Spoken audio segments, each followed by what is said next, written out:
여러분, 지난주에 우리는 마술사 시몬을 통해서 바르지 못한 마음을 가지고 있는 것이 어떤 것인지, 그리고 그 바르지 못한 마음을 어떻게 바르게 세워가야 하는지에 대해서 함께 말씀을 나누었었습니다. 여러분, 우리도 삶의 현장 가운데서 살아가면서 교회 안에서 또 우리의 삶의 현장 가운데서 바르지 못한 마음을 가지고 살아갈 때 정말 많습니다. 여러분, 이 바르지 못한 이 마음들이 시간이 지나면서 쌓이고 쌓여서 한계 상황에 다다르면 큰 사고와 사건으로 드러나게 되는 것이죠. 여러분, 그런데 조금만 생각해 보면 우리는 이미 바르지 못함에 대해서 인식하고 있습니다. 그리고 언젠가 그것이 문제가 될 것이라는 것도 잘 알고 있습니다. 그냥 모른 척 할 뿐이죠. 왜 모른 척 합니까? 지금 이 상황이 나에게 이익이 되거든요. 그리고 그 바르지 못함을 내가 제기할 때 귀찮아지거든요. 또 그 바르지 못함을 내가 말했을 때 따돌림을 당할 수 있거든요. 그러니까 말하지 않고 바르지 못하다는 것을 알고 있지만 그냥 묻혀서 그냥 그렇게 가는 거예요.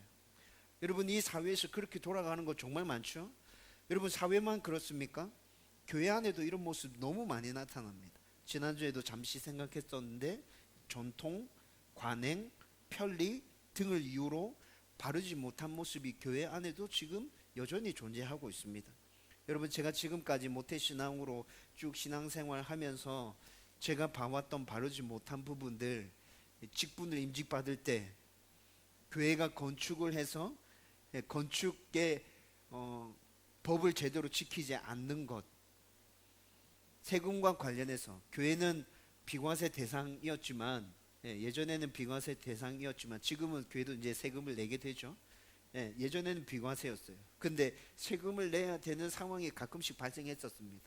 근데 그걸 어떻게 해서든지 피해 보려고 하는, 편법을 이용해서 피해 보려고 하는 그런 것들, 기타 여러 가지 사역들 가운데 나라로부터 정당하게 허가를 받아서 진행해야 되는 사역들이 있는데 그것조차도 무시해버리고, 나라법을 무시해버리고 그냥 교회가 편한 대로 그렇게 해가려고 하는 모습들, 제가 교회 안에서 자라면서 그런 모습들을 봐왔다고요.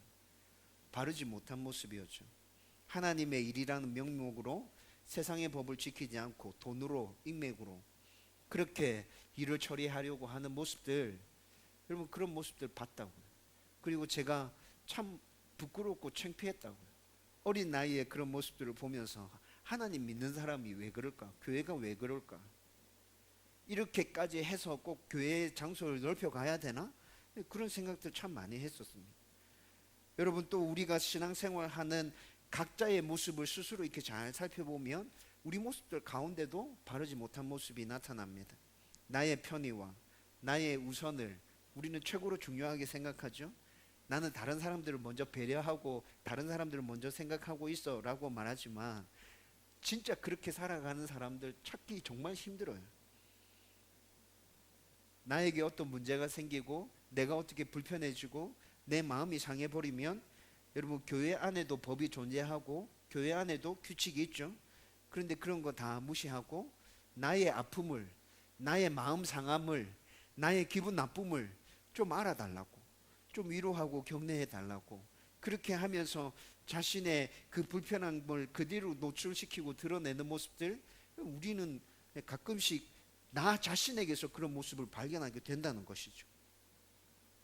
여러분, 이렇게 바르지 못한 이런 모습뿐만이 아니라, 여러분, 이런 모습이 있음에도 불구하고 우리는 여전히 나는 괜찮은 신앙인이야, 좋은 하나님의 사람이야 라는 것들을 또 사람들에게 보여주기 위해서, 과시하기 위해서 나를 포장하고 나를 잘 감싸잖아요. 여러분, 이것도 바르지 못한 것 아닙니까? 있는 그대로를 우리는 드러내 보여줄 수 있어야 되죠. 여러분, 이런 모든 바르지 못한 모습으로 우리의 사회가, 우리의 공동체가, 우리의 교회가, 우리 스스로가 망가져 가고 있는 것입니다. 시간이 지나서 한계 상황에 다다랐을 때 큰 문제와 함께 이 바르지 못했던 모든 것들이 단 한순간에 드러나게 될 것입니다. 그럼 이런 바르지 못함을 어떻게 바로잡아 가야 합니까? 여러분, 시몬의 말씀을 지난주에 쭉 살펴보면서 이런 바르지 못한 모습들이 교회에도 있고 나에게도 있고 모든 곳에 다 있는데, 이런 바르지 못한 모습을 바르게 잡아가기 위해서는 나를, 교회를, 공동체를 하나님 말씀 앞에 계속해서 세우면서 내가 어떤 부분에 있어서 바르지 못한 것인지 그 부분을 늘 발견하기 위해서 애쓰고, 그런 부분이 찾아졌다면 철저하게 회개하고, 그리고 또 말씀에 비추어서 그 잘못된 부분을 어떻게 바로 잡아가야 하는지 늘 말씀을 바라보면서 바르게 세워가기 위해서 몸부림치는 그런 모습들, 그것이 살아있다면 우리 안에 있는 그 바르지 못함을 온전함으로, 올바름으로 바꿔갈 수 있다고 우리가 지난주에 말씀을 나누었죠. 여러분, 이것은 그리스도인이라면 이 땅 가운데서 살아가는 동안에 우리의 모습 가운데서 계속 나타나야 되는 모습 아닌가요? 여러분, 그럼에도 불구하고 그리스도인들 중에 이런 모습이 나타나지 않는 분들이 얼마나 많은지 몰라요. 여러분, 예수 그리스도를 구주로 믿어서 구원받았습니다. 구원받은 하나님의 백성입니다.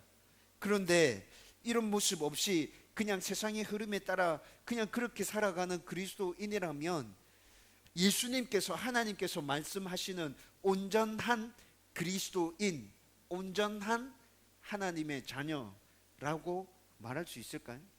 그렇게는 말하지 못하죠. 그냥 하나님의 자녀고 그냥 구원받는 것이지 온전한 하나님의 자녀, 온전한 예수님의 제자는 아니죠. 성경에서 예수님께서, 하나님께서 우리에게 계속 요구하시는 건 뭡니까? 그냥 하나님의 자녀입니까? 아니요. 온전한 하나님의 자녀. 너희들이 나의 기쁨이 좀 돼줄래? 너희들이 나의 기쁨이 돼준다면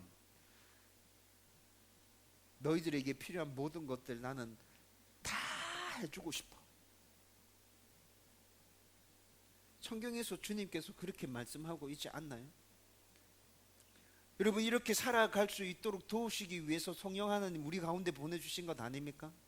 예수님께서 육신의 몸을 이 땅에 입고 그대로 계셨다면 모든 성도들에게 편만하게 다 함께 동시에 임재할 수 없었기 때문에 그 예수님이 가시고 성령 하나님 우리에게 보내주셨잖아요.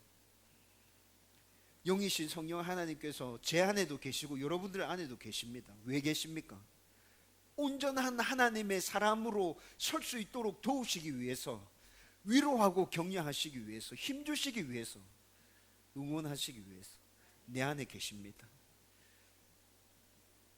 이 은혜를 누리면서 하나님과 늘 동행하고 모든 부분에서 우리의 바르지 못한 모습들을 찾아내어서 철저하게 회개하고 말씀에 비추어서 내 모습을 올바르게 세워가기 위해 몸부림치는 신실한 하나님의 백성들 되기를 주님의 이름으로 축원드립니다. 이제 오늘 말씀은 예루살렘에서 시작된 복음이 온 유대와 사마리아를 거쳐서 땅 끝까지 퍼져나가는 첫 시작을 오늘 말씀에서 보여주고 있습니다.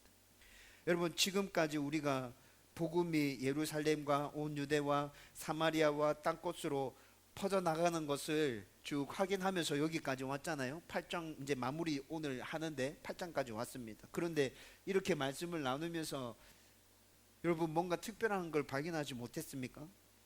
여러분, 아주 치밀한 계획 속에서 한 단계 한 단계 한 걸음씩 이렇게 밟아서, 절차를 밟아서 이 일들이 진행되어지고 있구나라는 느낌을 받지 못하셨나요?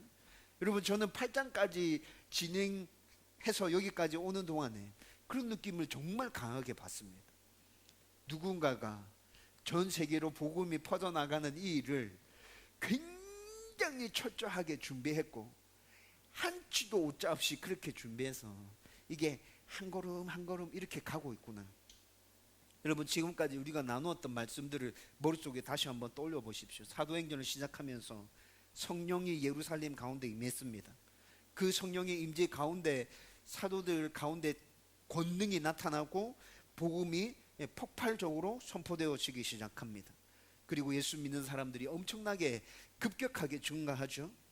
그렇게 교회가 성장하는 가운데 내부에서 문제가 생깁니다. 그런데 그 문제까지도 다 수습하고 그렇게 교회가 건강하게 세워져 가는가 싶었더니 박해가 생깁니다.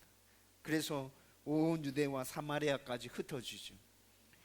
온 유대와 사마리아까지 흩어진 이 사람들은 그곳에서 그냥 입 닫고 가만히 있는 것이 아니라 그곳에 가서조차도 복음을 전하기 시작합니다. 사마리아의 복음이 전해졌다는 소식을 듣고 사도들이 사마리아의 복음이 전해졌다고? 진짜? 가서 확인해 봐야겠다. 그리고 가서 확인하죠. 여러분, 그들의 눈으로 확인했습니다. 진짜 예수님을 구주로 믿고 복음을 받아들였습니다. 성령이 기도했을 때 성령이 그들 가운데 임하는 것도 그들이 목격했습니다. 그리고 지금 오늘 말씀에서 에티오피아의 고위 관리인 네시에게 복음이 전파되어지고 있습니다. 여러분, 그런데 오늘 말씀에 나타나는 이 에티오피아 네시는 복음을 전하는 자들이 이 사람에게 찾아간 것이 아니고 이 사람이 예루살렘에 예배하러 왔다가 복음을 듣게 되는 상황이거든요. 어쨌든 에티오피아 네시는 이방인이잖아요. 그렇죠? 그리고 땅끝의 사람이라고 할 수 있겠죠. 땅끝이라면 온 세계를 말하는 것인데 에티오피아 이방인인 이 사람이 예루살렘에서 복음을 듣고 지금 자기 나라로 돌아간다. 땅끝의 사람이 복음을 들었다. 이렇게 얘기할 수 있을 거예요. 그래서 이것이 땅끝까지 복음이 전파되어지는 첫 시작이라고 볼 수 있는 것이죠. 여러분, 사도행전 1장 8절의 말씀을 온전히 이루기 위해서 아주 치밀하게 누군가의 계획에 의해서 이 일이 한치의 오차도 없이 이렇게 진행되어져 가고 있구나. 여러분, 그런 생각 들지 않으세요? 성경을 잘 읽어보면 하나님은 모든 사람이 구원받기를 원하신다고 말씀합니다. 이건 하나님의 뜻이라고 얘기합니다. 여러분, 하나님의 뜻 다른 데 가서 찾지 마시고 성경 말씀 가운데서 하나님의 뜻을 찾아보세요. 하나님의 뜻, 내가 원하는 것, 하나님의 소원이라고 말하는 것이 굉장히 많습니다. 그 중에 하나가 모든 사람이 구원받는 것, 정확하게 하나님의 뜻이라고 얘기하고 있죠. 약간 곁길로 나가서 그러면 또 다른 하나님의 뜻 뭐가 있습니까? 항상 기뻐하라, 쉬지 말고 기도하라, 범사에 감사하라. 이것이 하나님의 뜻이라고 얘기하고 있죠. 여러분, 하나님의 소원이 뭐예요? 제가 어떻게 해야 하나님의 뜻을 이룰 수 있죠? 좀 보여주세요. 이렇게 기도하지 마시고 성경에 말씀하고 있는 하나님의 뜻이라고 말씀하고 있는 그 말씀들을 붙들고 그것을 이루기 위해서 애쓰십시오. 하나님께서 여러분들의 삶 자체를 통해서 영광 받으실 것입니다. 여러분, 아무튼 이렇게 모든 사람이 구원받는 것이 하나님의 뜻이라고 얘기하고 있죠. 그리고 모든 사람이 구원받을 수 있도록 하나님은 창세 전부터, 굉장히 오래 전부터 치밀하게 계획을 세우시고 이 일을 진행시켜 오셨습니다. 하나님의 이 계획 안에서 예수님께서 십자가에서 죽으셨고 부활하셨고 성령님이 이 땅에 오셨고 사도들에 의해서 복음이 전파되어져 가는 것입니다. 여러분, 이것을 어려운 말로 하나님의 섭리라고 그러죠. 하나님의 계획이라고 또 바꿔서 말할 수도 있습니다. 여러분, 하나님의 섭리와 하나님의 계획 가운데서 땅끝까지 복음이 전파되기 위한 첫 시작이 오늘 말씀에 나타나고 있는 것이라고요. 여러분, 이 말씀을 오늘 한번 자세히 한번 뜯어서 살펴보십시다. 먼저 오늘 말씀의 핵심 내용은 빌립이 에티오피아 네시에게 복음을 전하고 그가 그 복음을 받아들이고 세례받는 내용이 오늘 말씀의 핵심이죠. 따라서 복음을 받아들이고 세례를 받는 에티오피아 네시, 이 사람은 도대체 어떤 사람인지에 대해서 살펴봐야 할 것 같습니다.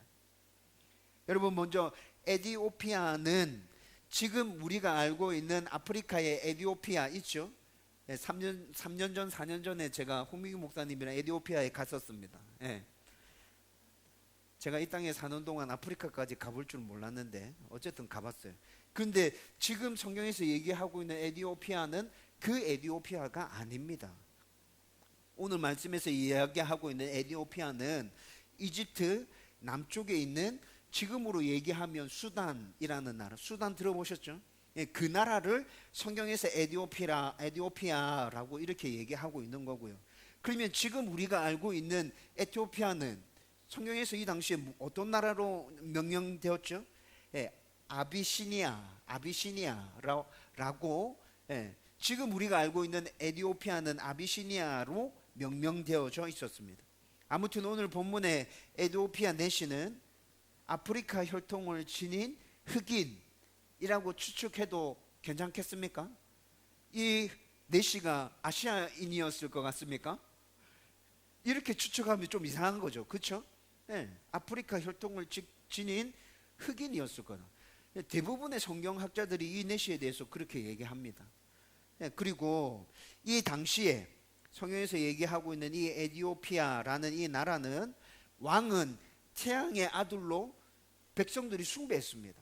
왕을 태양의 아들로 숭배했기 때문에 왕을 거의 신격화 시켜놨죠.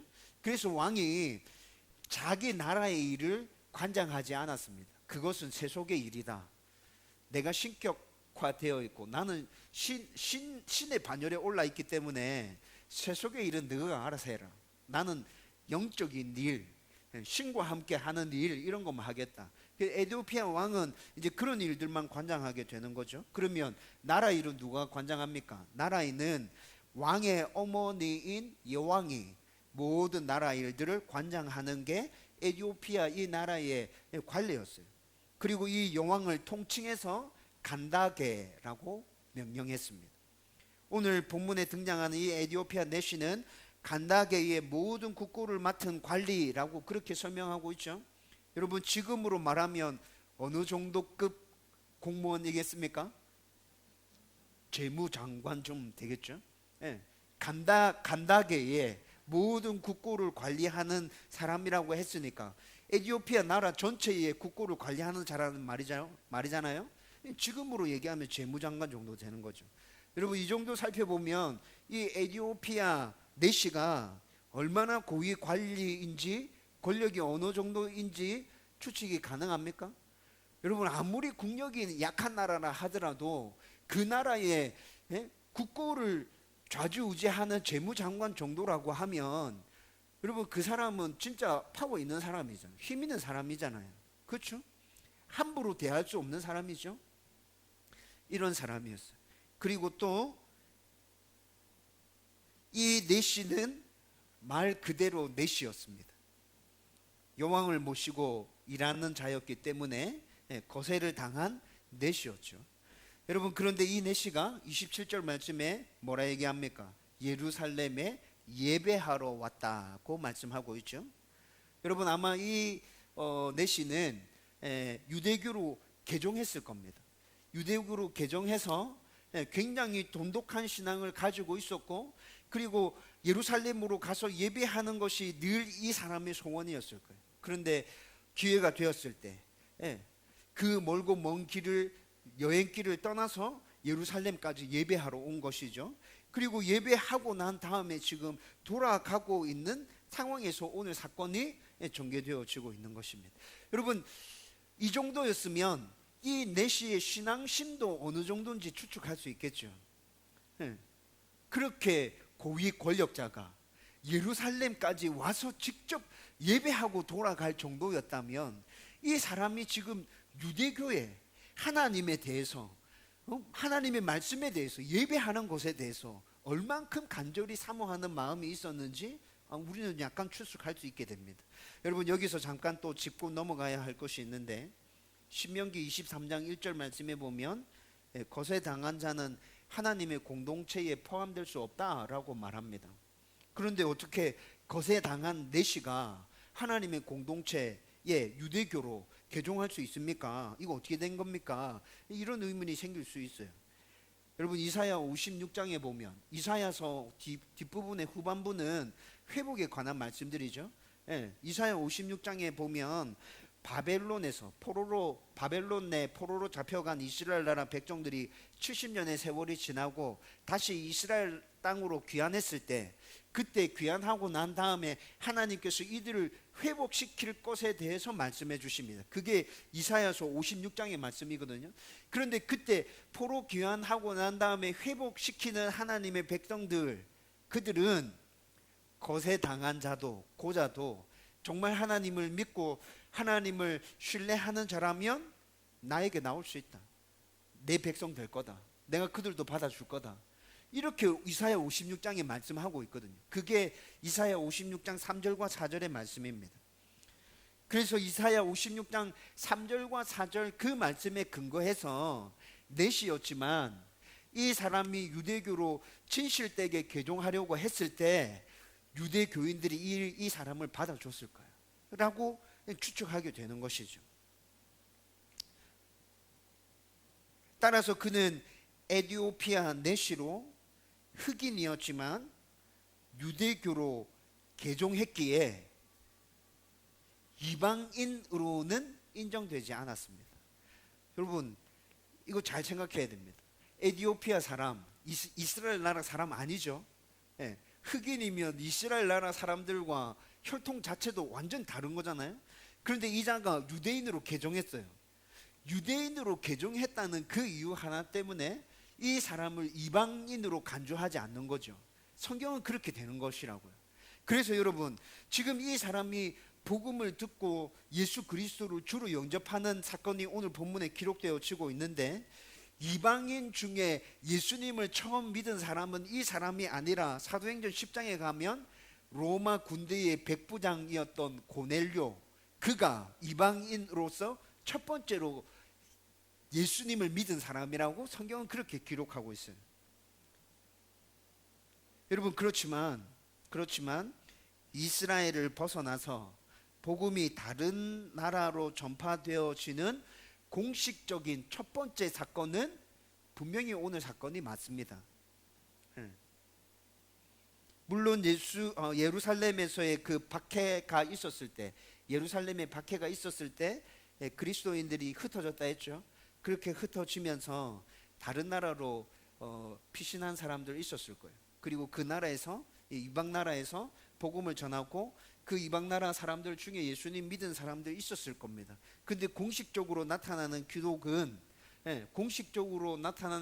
사도행전 10장에서 나타나기 시작하고 그 전에 이방인인 것 같은데 아닌 사람으로 복음을 받은 사람, 그 사람이 오늘 본문에 나타나는 바로 에디오피아 넷이라는 거죠.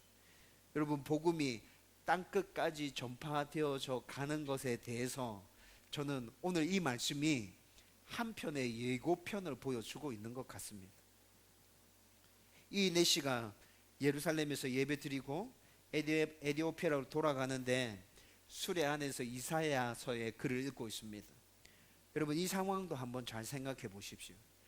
이 자가 개종한 자이지만 얼만큼 말씀에 대한 사모함을 가지고 열심을 가지고 있었던 자인지 오늘 이 상황에서도 발견할 수 있게 되는 거죠. 여러분 지금처럼 길도 좋고 승차감도 좋은 차 안에서 책을 보는 것도 굉장히 힘들고 어렵죠. 그렇죠?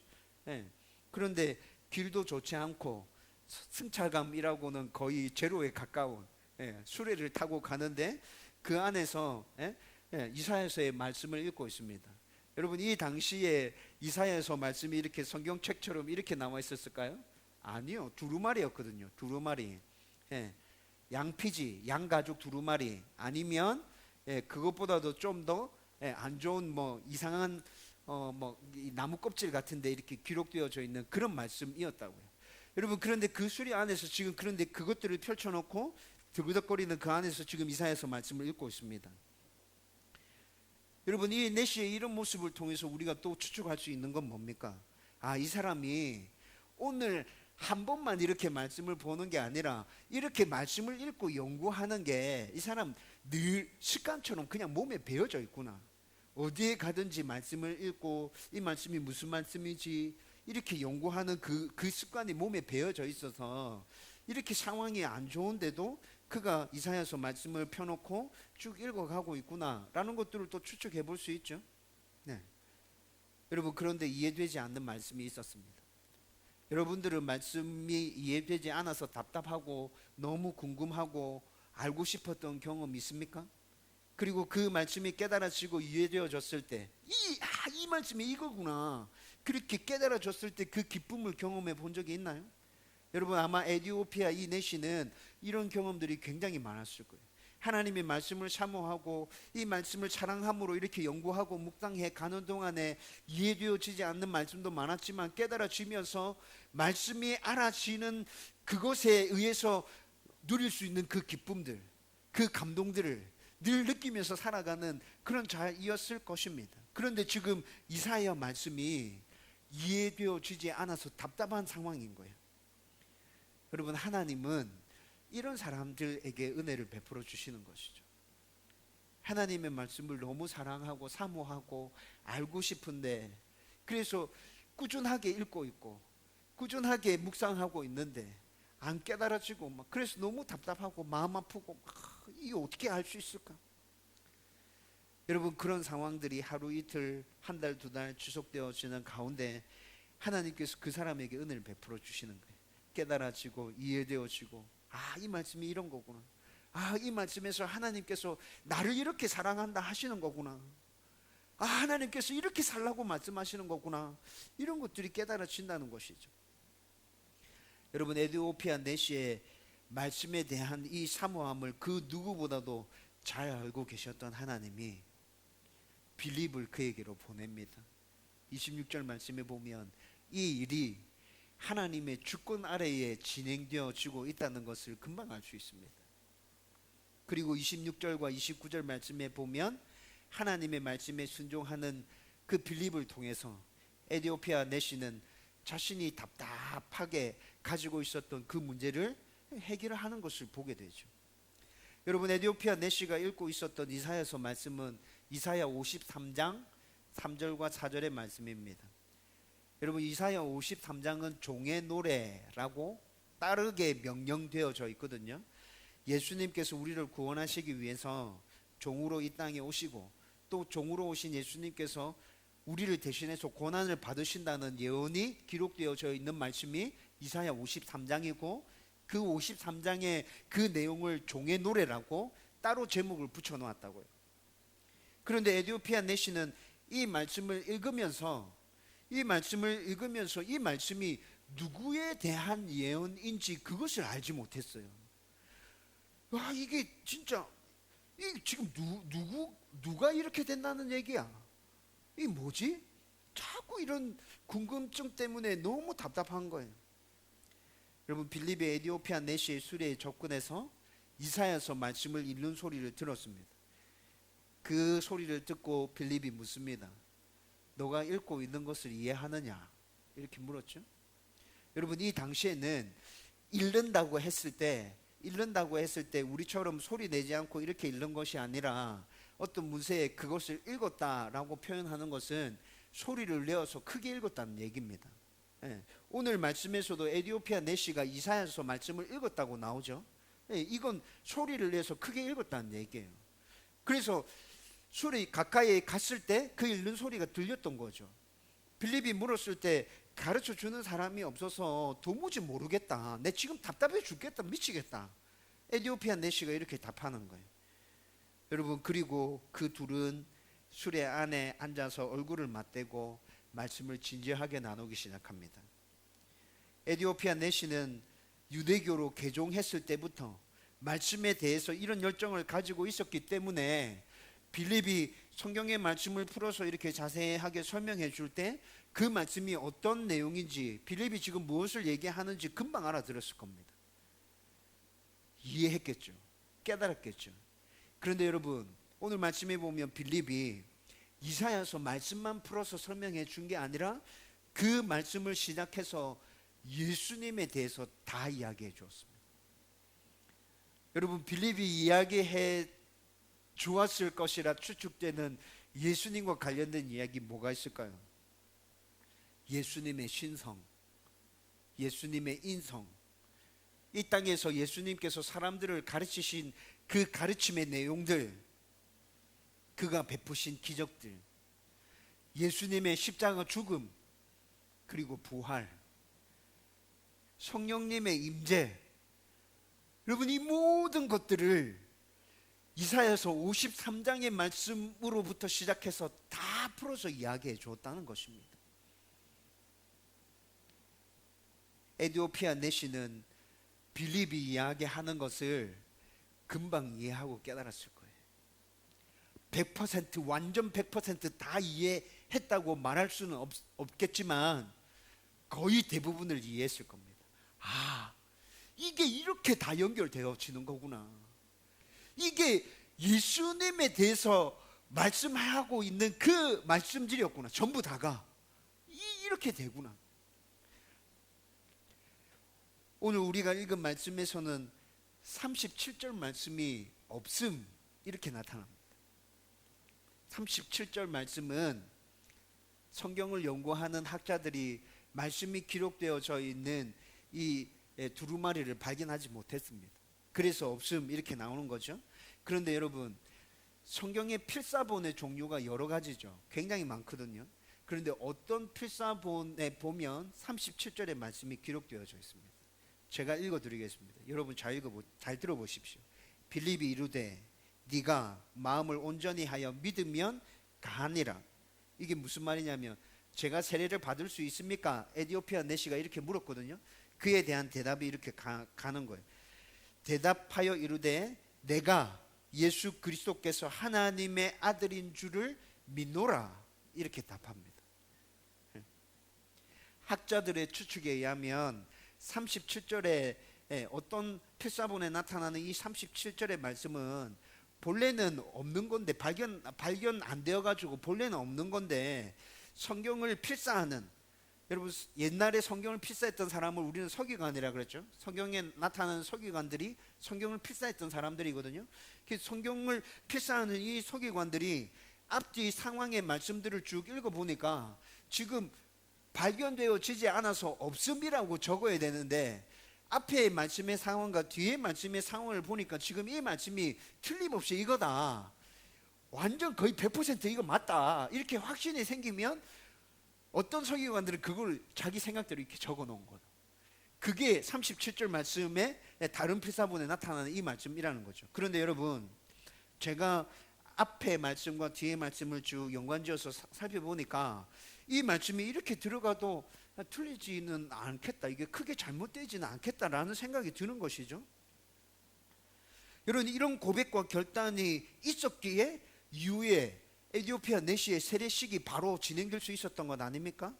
그렇지만 정확하게는 뭡니까? 정확하게는 37절의 말씀이, 37절의 두루마기가 발견되었다 안 발견되었다? 없다. 그건 없다. 아직 우리는 그 말씀이 정확하게 무슨 말씀인지 모른다. 그리고 37절의 말씀이 무엇인지는 알 수 없지만 그 이후의 말씀에서는 에디오피아 내시가 예수님에 대한 분명한 신앙 고백을 했고 세례를 받았다. 이게 지금 성경에서 오늘 말씀 읽은 곳에서 우리가 알 수 있는 것이죠. 자, 이렇게 해서 땅끝까지 복음이 전파되어지는 첫 단계의 말씀을 우리가 오늘 함께 나눈 것입니다. 그러면 우리가 여기서 생각할 수 있는 지금 이 시대를 살아가고 있는 우리의 적용점은 무엇입니까? 여러분, 앞서 언급한 것처럼 복음 전파와 관련한 하나님의 섭리와 계획에 대해서 우리는 생각해 봐야 하는 것이죠. 여러분, 지금까지 이렇게 복음이 전파되는 모든 과정 가운데서 하나님의 역사하심이 있었습니다. 오늘 말씀에서도 분명히 하나님의 주권 아래에서 이 일이 진행되어졌다는 것을 말씀을 읽으면서 우리는 분명히 발견할 수 있죠. 복음과 관련한 하나님의 섭리와 계획은 제가 계속 얘기했지만 아주 친밀하고 한치의 오차도 없습니다. 우리가 생각하는 것처럼 너무 더딘 것 같고, 이렇게 나가서 전도하는 것 정말 의미 없는 것 같고 어리석은 짓 같은데, 여러분, 하나님께서는 그 방법들을 사용하셔서 지금까지 이 땅에 수많은 사람들에게 그 복음이 퍼져나가도록 하셨습니다. 그리고 그 복음이 지금 우리에게까지 와 있는 것이죠. 주님께서는 아마 간절히 소망하고 계실 겁니다. 우리에게 있는 이 복음이 우리가 생각하기에 더딘 것 같고 어리석은 것 같고 참 효율적이지 않은 방법인 것 같지만, 전도를 통해서, 예수님 자랑을 통해서 또 다른 누군가에게로 퍼져나가기를 주님은 바라실 것입니다. 그리고 이 바람은 하나님의 섭리 가운데서 하나님의 계획하심 가운데서 계속 진행되어져 갈 것이라는 것이죠. 순종하는 사람을 통해서. 여러분, 오늘 말씀에서 순종하는 사람은 누구였습니까? 빌립이었어요. 빌립이 하나님의 말씀에 순종함으로 에티오피아 내시에게 복음을 전해줬잖아요. 여러분, 우리는 수도 없이 복음을 다른 사람들에게 얘기해 주면 좋겠다 얘야, 하나님의 이 부탁을 수도 없이 들어왔어요. 그런데 그것이 참 부담스럽고 그것이 참 하기 싫은 일로 다가올 때가 많죠. 그래서 그 하나님의 요구에 귀를 닫고 그냥 그렇게 그리스도인의 모습을 유지하면서 살아가고 있습니다. 그렇지만 우리가 그렇게 귀를 닫아버리고 있다면 하나님께서는 다른 누군가를 통해서 복음을 지속적으로 전파되어져 가게 하실 것입니다. 여러분, 제가 사역을 시작할 때 저 이런 생각했습니다. 내가 아니라도 어차피 하나님의 섭리와 계획 가운데서 이 모든 일들은 다 진행되어져 갈 것인데 내가 쓰임 받을 수 있으면 좋겠다. 다른 사람이 아니라 내가 그 자리에 있었으면 좋겠다. 다른 사람이 은혜 받는 것도 중요하지만 내가 먼저 은혜 받았으면 좋겠다. 다른 사람이 하나님의 사랑과 하나님의 자비를 깨달아 아는 거 굉장히 중요하지만 내가 먼저 하나님의 사랑과 하나님의 자비를 깨달아 알 수 있으면 좋겠다. 여러분, 저는 지금도 동일하게 이 마음 가지고 있습니다. 저를 향해서만 이 마음 가지고 있는 게 아니라 여러분을 향해서도 이 마음 가지고 있습니다. 하나님, 제가 쓰임 받을 수 있으면 좋겠습니다. 그리고 하나님, 우리 다운교회 성도들이 쓰임 받을 수 있으면 좋겠습니다. 하나님의 말씀에 순종함으로 복음 전파도 역시 하나님의 말씀에 순종함으로 이루어지는 것을 우리 성도들이 철저하게 인정하고 그렇게 하나님 손에 붙들려서 쓰임 받는 신실한 하나님 백성들 되게 해주세요. 여러분, 이게 제 소원함입니다. 여러분, 우리가 이렇게 말씀에 순종하고 또 복음 전파와 관련한 이 모든 부분에서 순종해서 우리가 나가서 복음을 전하는 것, 여러분, 이거 우리 흔히 전도라고 얘기하는데 제가 지난번에 말씀드렸죠. 전도라는 말 너무 부담스러워서 쓰고 싶지 않다고. 여러분, 저는 예수님 자랑하는 것이라고 생각합니다. 예수님 자랑. 내가 어느 곳에 있든지 예수님 믿으세요 라고 이 짧은 한마디를 건넬 수 있는, 여러분, 이것만 하더라도 우리는 정말 순종을 잘하고 있는 것입니다. 여러분, 그런데 잘 생각해 보십시오. 예수님 믿으세요 이 한마디 건네기 위해서는 내 삶의 모습에서 예수님을 닮아가는 모습이 나타나야 합니다. 하나님 백성다운 모습이 나타나야 한다고요. 그래야 우리는 예수님 믿으세요 이 간단한 한마디를 사람들에게 전할 수 있는 것입니다. 당당하게 이 짧은 한마디로 예수님을 자랑할 수 있게 되는 것입니다. 여러분, 내 모습 가운데 그런 모습이 나타나지 않는다면 예수님 믿으세요 이 한마디가 오히려 부메랑이 돼서 나에게로 날아올 거예요. 니나 잘해라.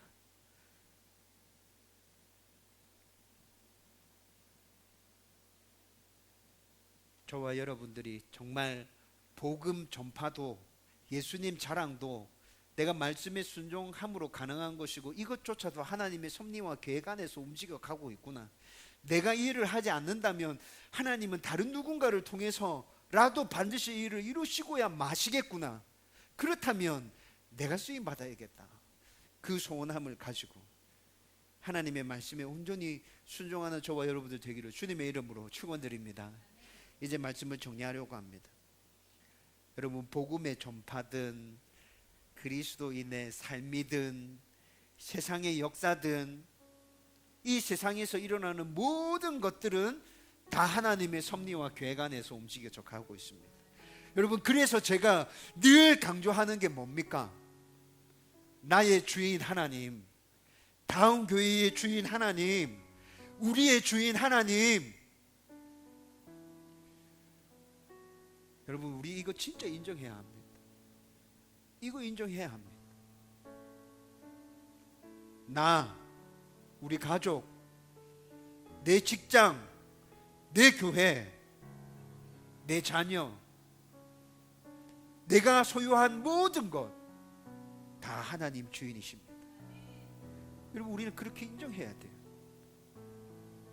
복음 전파에서도 하나님이 주인이심을 인정해야 합니다. 내가 노력하고 내가 발에 불이 나도록 뛰어다니면 복음 전파가 되는 것입니까? 아니요. 여러분, 그거 우리가 하고 있는 착각이거든요. 복음 전파조차도 하나님 주인이시라고.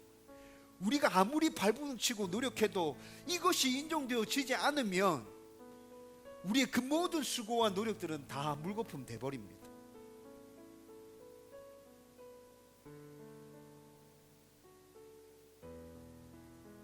우리는 모든 부분에 있어서 하나님 나의 주인이시다.